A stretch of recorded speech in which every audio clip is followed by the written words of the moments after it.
Hello my dear friends, this is Krishna Sharma in Crime की सच्ची कहानियाँ. Today I am going to tell you one of the important stories. जी हाँ, 5 लोग लापता हो गए एक परिवार के, और पुलिस के लिए सरदर्द बना रहा लगभग 1.5 महीने तक. बड़ी सनसनीखेज कहानी है, कृपया ध्यान से सुनेंगे.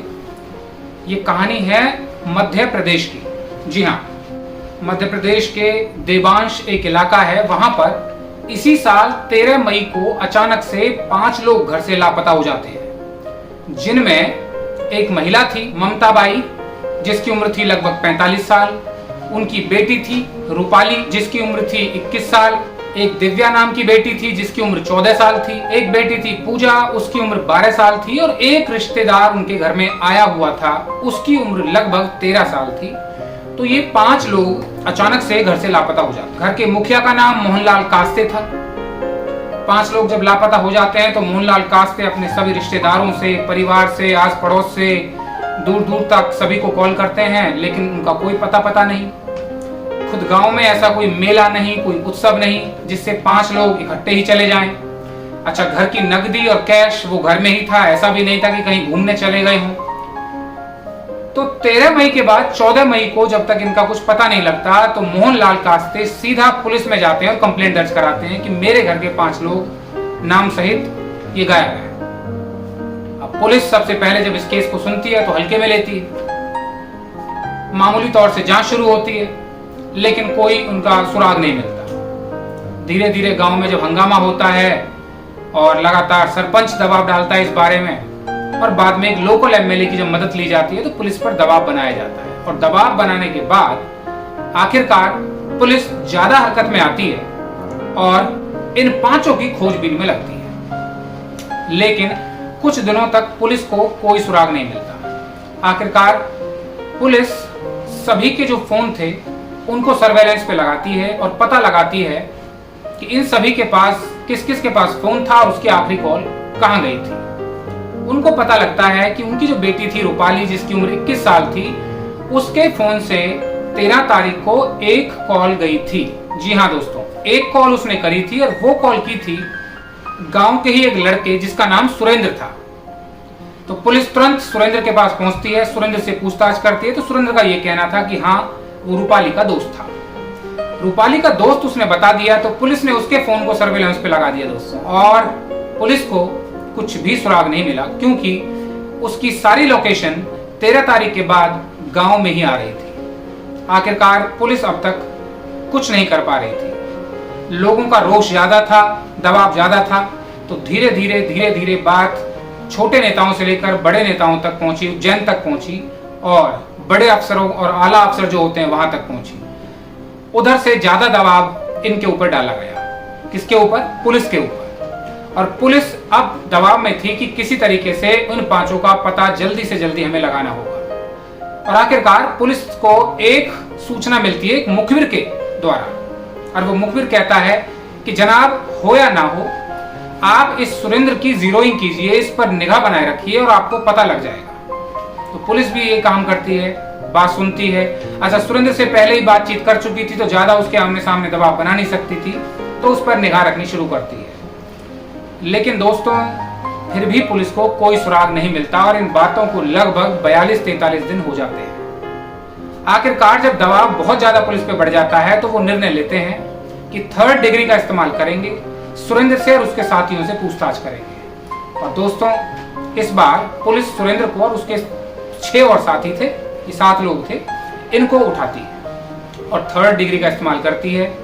थोड़ा जब दबाव देकर इनसे पूछती है, और आखिरकार सुरेंद्र अपना मुंह खोलता है और बताता है कि हाँ, उन 7 लोगों ने ही मिलकर के उन 5 लोगों को मार दिया. तो पुलिस पूछती है कहाँ मारा. तो सुरेंद्र पुलिस के साथ जिप्सी में जाता है, एक पर्टिकुलर जगह पर जाते हैं, वहां एक खेत की तरफ इशारा करता है.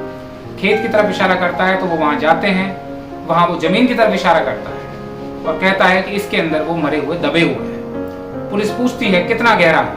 तो वो कहता है कि 10 फीट गहरा गड्ढा है. 10 फीट गहरी खुदाई की जाती है, जेसीबी मशीन मंगाई जाती है दोस्तों. खड्डा खुदने के साथ साथ लाशें दिखनी शुरू हो जाती हैं. लाशें नहीं, वो कंकाल थे. उन 5 लोगों को कंकाल मिल जाते हैं. निशानदेही पर शुरुआती झलक में यही कहा जाता है कि ये वही 5 लोग हैं जो घर से लापता थे।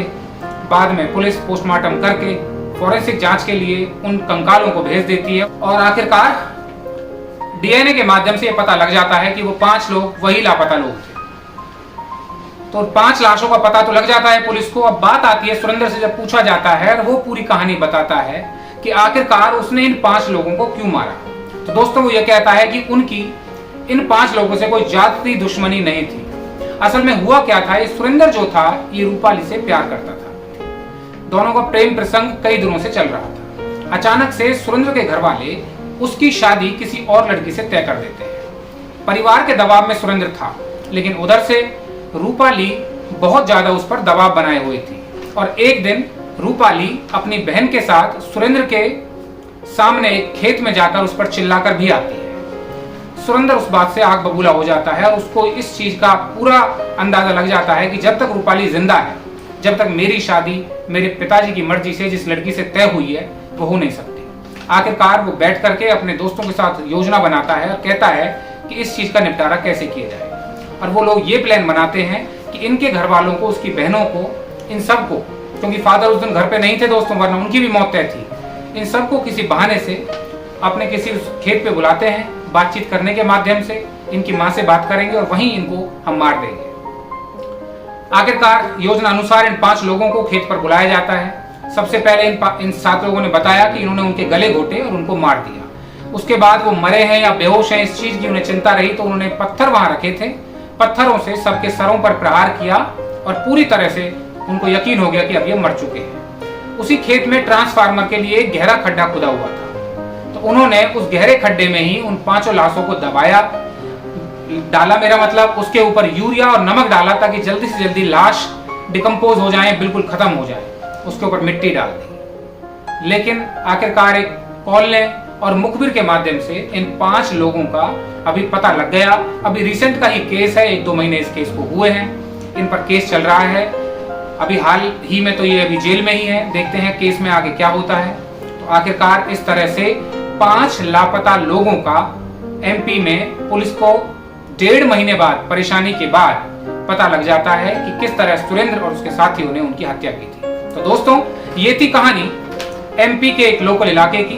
मुझे लगा कि मुझे आप तक ये पहुंचानी चाहिए, क्योंकि मेरा आपसे वादा है कि मैं हर तरह की कहानी, चाहे छोटा इलाका हो, बड़ा हो, गांव हो, देश हो, शहर हो, जैसी भी कहानी मुझे लगे कि मुझे आप तक पहुंचानी चाहिए, मैं आप तक पहुंचाऊंगा। ये मेरा वादा है, ताकि हमें देश दुनिया से अपनी रक्षा करने का मौका मिले और हमें कुछ सीख इस चीज से मिलती है। जी हाँ दोस्तों, अगर मेरी कहानियां आपको अच्छी लगती हैं तो इन्हें जरूर सब्सक्राइब करिए, शेयर करिए, लाइक करिए। और हाँ, I will be saluting you if you keep commenting and tell me exactly what kind of stories do you need from my side. किस तरह की स्टोरीज आपको चाहिए। तो जी हाँ दोस्तों, आज मैं अपनी वाणी को यहीं विराम देता हूँ। हम फिर मिलेंगे एक नई कहानी के साथ। आप लोग अपना ख्याल रखिए, अपने बच्चों का ख्याल रखिए। आप लोगों का बहुत बहुत शुक्रिया।